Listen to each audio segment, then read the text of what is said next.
Yeah, a diminished art finds Mr. George Wilson's character kind of in the twilight years, similar to kind of About Schmidt, that film, and he's trying to deal with, a world and a life that he had never thought he'd find himself in, and that's one that includes his wife's recently died, and so he's dealing with an estrangement with his stepson, who's white and gay. So, where did the inspiration for this film come from? Yeah, I actually saw a specific film. I saw First Reformed, a film by Paul Schrader. And then I dug into Schrader's, he had written a book called Transcendental Style, which is a style of filmmaking that he came up with and coined based on the works of like Ozu, Tokyo Story, and a lot of those kinds of.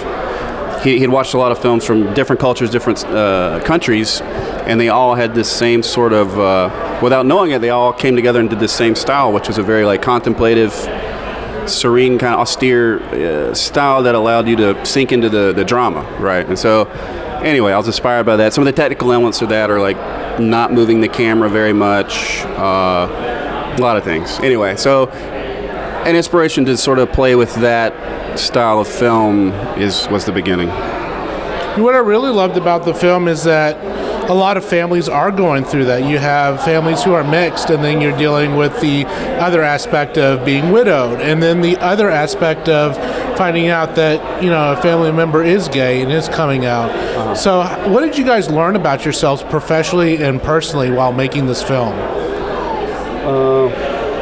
Wow. Do you have anything on that? Maybe you'll trigger my memories.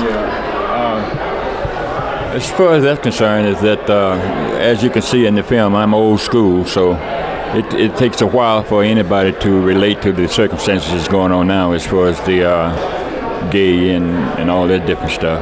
So as the film described itself, that it took me a while to deal with him. In fact, that's what this letter is all about. His mother, she passed away, which I loved very much.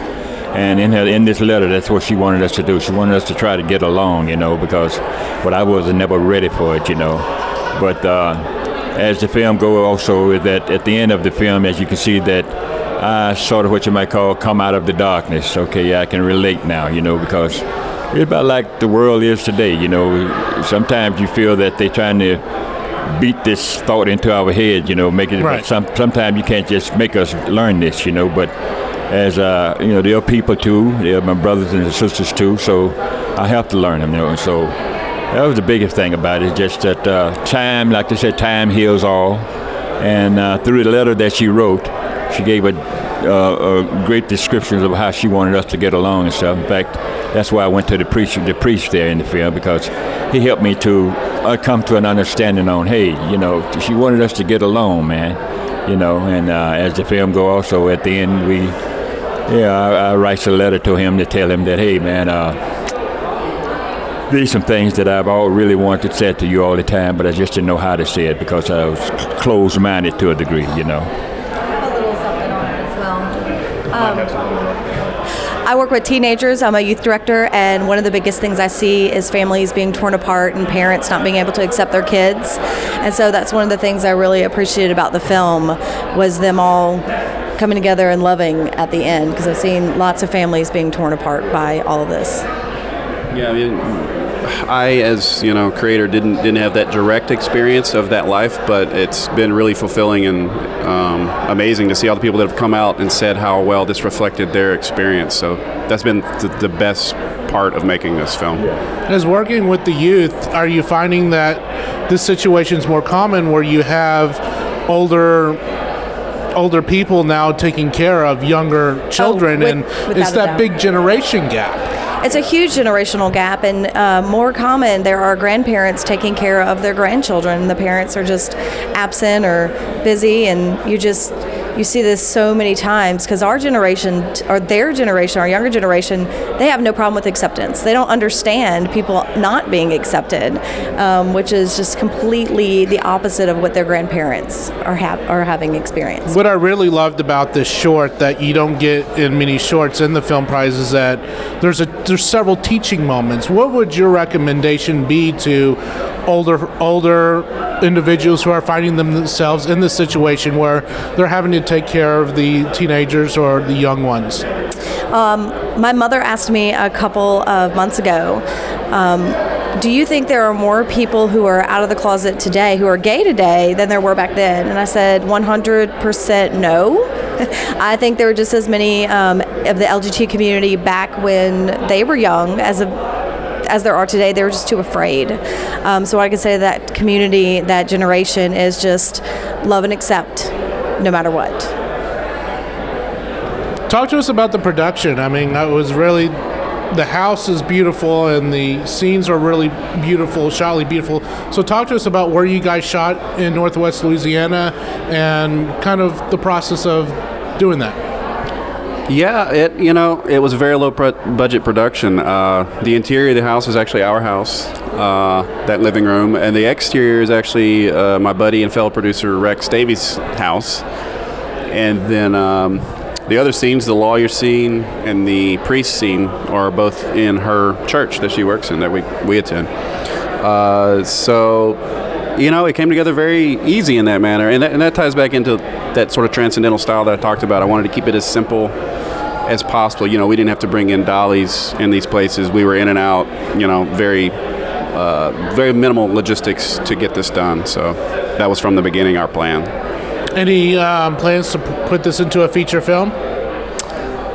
My buddy and producing partner Rex have a number of projects we're trying to get going on the feature front. I haven't thought about this one yet as one, but after a number of comments we've gotten at this festival, I'm almost considering maybe pursuing it. A lot of people said they felt like there was more story there they wanted to see and explore. So if it makes sense, I'd be happy to do more work on this film, or this same style of a film.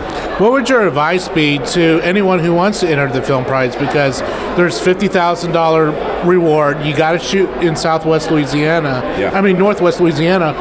What would your tips your tips be for people who want to enter this? I mean, it's the old cliche of just do it, just shoot it. I mean, in this day and age, it's never been easier. You've heard that, but it really, in this area, it's really never been easier anywhere else on the planet ever. You can come here if you don't have a camera. You can likely borrow or rent for super cheap. There's crew here, there's cast here. If you have the will, you really have a story you want to tell, you can tell it here. Absolutely. So what's next for you guys professionally? Again, a couple of features I'm pushing, trying to get going. I mean, for a day job, I do a lot of TV edits, some reality type stuff, mostly on post-production. But we have a feature we definitely want to put Mr. George Showtime Wilson in. And so, we've even had talks here at the festival about that process of getting, investors and such for this feature. So that's what we're hoping, a feature coming together within the next 6 months.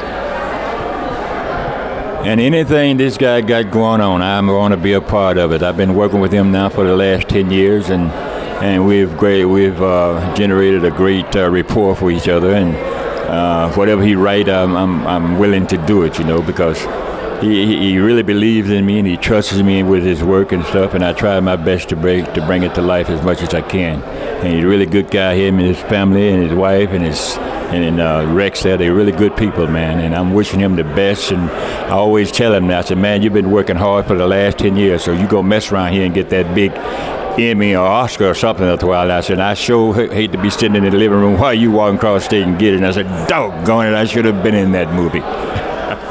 It's a beautiful way to end it. Just to echo, same to you. He's the best. You give him a script, you don't have to coach him. He knows exactly what to do. So he's professional. And really quickly before we end this, as an actor in Northwest Louisiana, tell us a little bit why people should come to Shreveport and Bossier and film. And what have the opportunities been for you?